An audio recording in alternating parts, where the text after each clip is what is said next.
Just think, the pride of turning a simple idea into something extraordinary. How does that feel?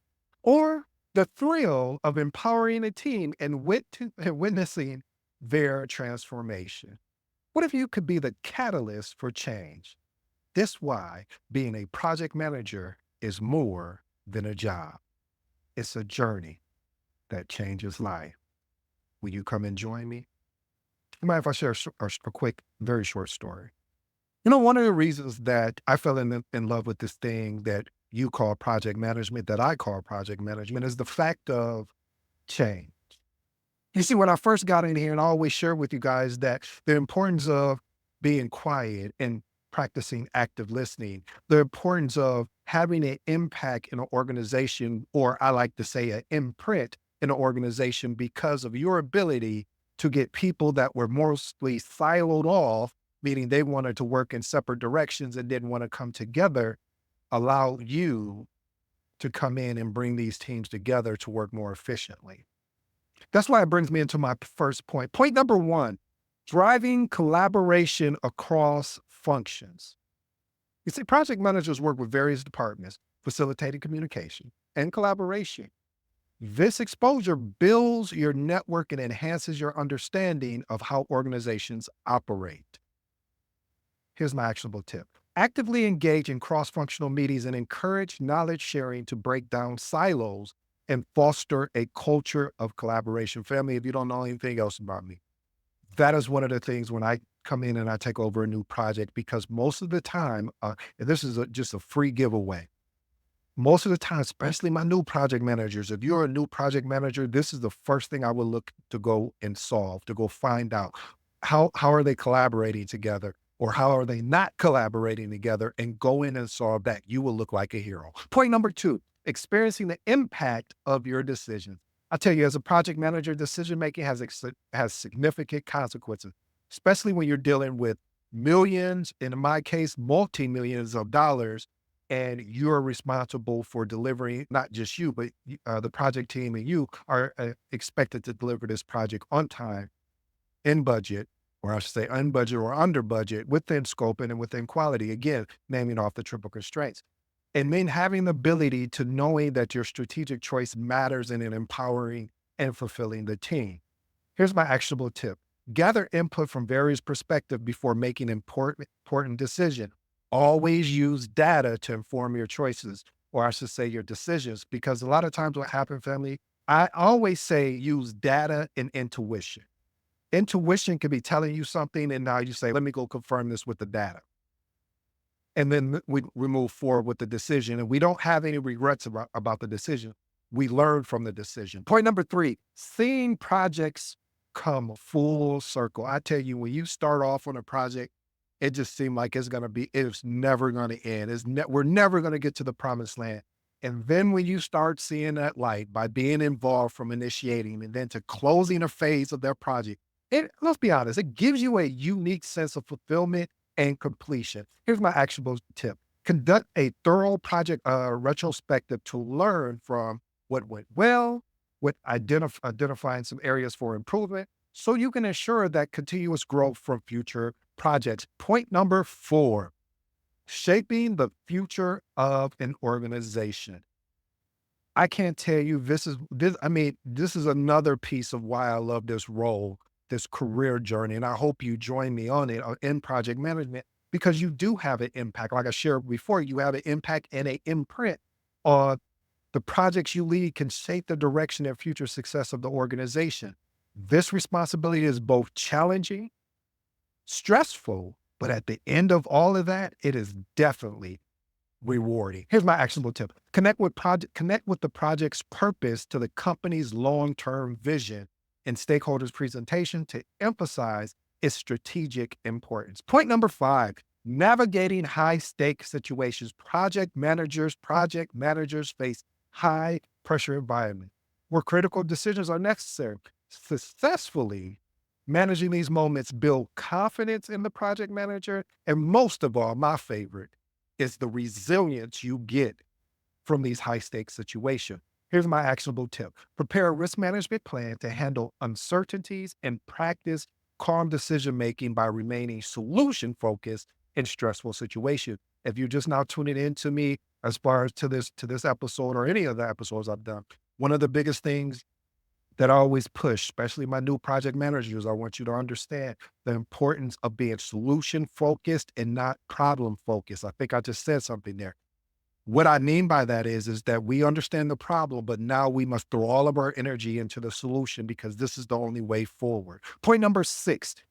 This is message. Anytime I say message, if you're new to the episode, this is me. This is something you want to tune into. If you're driving, please keep your eyes on the road. But I do want to let you know this is an important item right here. Witnessing individual and team growth. There is nothing more, especially if you're somebody, because as a project manager, we should be servant leaders and we should exhibit it by watching and observing as our team grows and they become more confident and you inspire and you influence them. And you get to see how challenges transform them into stronger professionals. This is one of the things I love. Even as a project manager, dealing with all of the different changes and your misfit project, I mean, your misfits that you have in your project team, and your misfits that you have in your stakeholders. But at the end of the day, when all of it comes together, it reminds me of a good gumbo. Once it all comes together and the everything is cooked and fully cooked and looking good, it's a success. I hope that makes sense. Here's my actionable tip. Celebrate growth by acknowledging and rewarding improvement in skills and teamwork, even for small achievements. Point number 7, inspiring innovation. Project managers often drive innovation. They push the boundaries by pushing teams to think creatively and come up with groundbreaking ideas, being a catalyst for innovation, both thrilling and rewarding. Here's my actionable tip.